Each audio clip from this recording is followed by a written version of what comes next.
TRO, clearing the way for Lahti to continue with its move into the airport.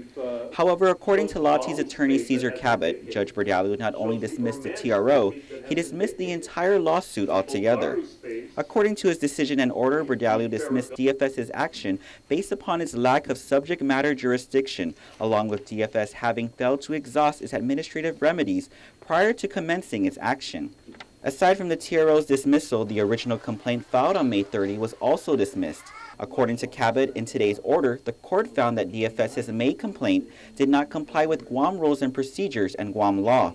He further states the court found that the pleadings by DFS were legally deficient as they did not comply with the requirements of Guam law, and therefore, because the original complaint was legally inadequate, the court lacked subject matter jurisdiction. He ultimately says, therefore, everything stemming from the complaint is legally procedurally incorrect, including the application for TRO.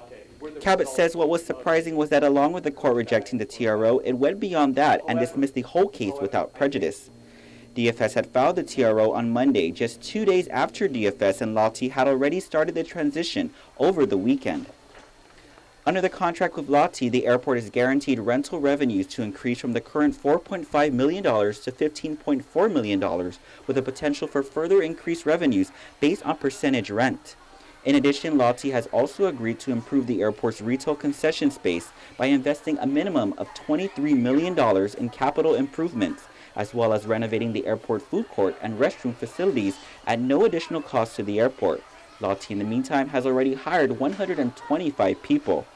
Lahti, meanwhile, is expected to fully take over on Sunday at 12:01 a.m. and is set to start operating within 4 hours thereafter.